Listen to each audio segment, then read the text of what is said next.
आज ही क्यों नहीं। एक बार की बात है, एक शिष्य अपने गुरु का बहुत आदर सम्मान किया करता था। गुरु भी अपने इस शिष्य से बहुत स्नेह करते थे, लेकिन वह शिष्य अपने अध्ययन के प्रति आलसी और स्वभाव से दीर्घसूत्री था। सदा स्वाध्याय से दूर भागने की कोशिश करता तथा आज के काम को कल के लिए छोड़ दिया करता था। अब गुरुजी कुछ चिंतित रहने लगे कि कहीं उनका यह शिष्य अपने जीवन संग्राम में पराजित न हो जाए। आलस्य में व्यक्ति को अकर्मण्य बनाने की पूरी सामर्थ्य होती है। ऐसा व्यक्ति बिना परिश्रम के ही फलोपभोग की कामना करता है। वह शीघ्र निर्णय नहीं ले सकता और यदि ले भी लेता है तो उसे कार्यान्वित नहीं कर पाता। यहाँ तक कि वह अपने पर्यावरण के प्रति भी सजग नहीं रहता है और न भाग्य द्वारा प्रदत्त सुअवसरों का लाभ उठाने की कला में ही प्रवीण हो पाता है। उन्होंने मन ही मन अपने शिष्य के कल्याण के लिए एक योजना बनाई। एक दिन एक काले पत्थर का एक टुकड़ा उसके हाथ में देते हुए गुरुजी ने कहा, मैं तुम्हें यह जादुई पत्थर का टुकड़ा 2 दिन के लिए देकर कहीं दूसरे गांव जा रहा हूँ। जिस भी लोहे की वस्तु को तुम इससे स्पर्श करोगे वह स्वर्ण में परिवर्तित हो जाएगी। पर याद रहे कि दूसरे दिन सूर्यास्त के पश्चात मैं इसे तुमसे वापस ले लूंगा।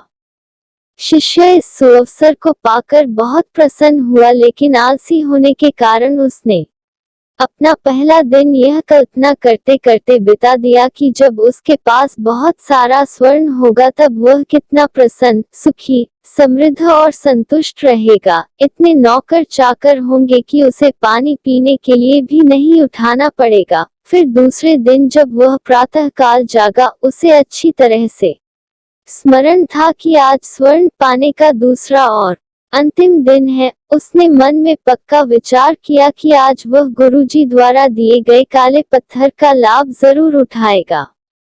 उसने निश्चय किया कि वो बाजार से लोहे के बड़े बड़े सामान खरीद कर लाएगा और उन्हें स्वर्ण में परिवर्तित कर देगा।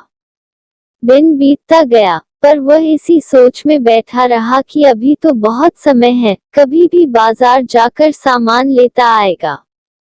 उसने सोचा कि अब तो दोपहर का भोजन करने के पश्चात ही सामान लेने निकलूंगा, परंतु भोजन करने के बाद उसे विश्राम करने की आदत थी और उसने बजाय उठ के मेहनत करने के थोड़ी देर आराम करना उचित समझा। पर आलस्य से परिपूर्ण उसका शरीर नींद की गहराइयों में खो गया और जब वो उठा तो सूर्यास्त होने को था।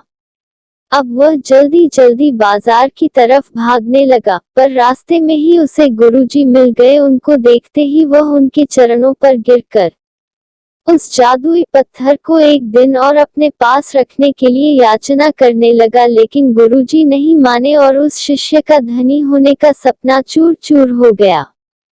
पर इस घटना की वजह से शिष्य को एक बहुत बड़ी सीख मिल गई। उसे अपने आलस्य पर पछतावा होने लगा। वह समझ गया कि आलस्य उसके जीवन के लिए अभिशाप है और उसने प्रण किया कि अब वो कभी भी काम से जी नहीं चुराएगा और एक कर्मठ, सजग और सक्रिय व्यक्ति बनकर दिखाएगा।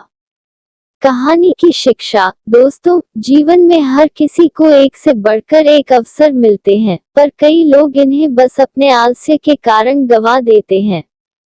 इसलिए मैं यही कहना चाहता हूँ कि यदि आप सफल, सुखी, भाग्यशाली, धनी अथवा महान बनना चाहते हैं तो आलस्य और दीर्घसूत्रता को त्याग कर अपने अंदर विवेक, कष्ट साध्य श्रम और सतत जागरूकता जैसे गुणों को विकसित कीजिए। और जब कभी आपके मन में किसी आवश्यक काम को टालने का विचार आए तो स्वयं से एक प्रश्न कीजिए, आज ही क्यों नहीं।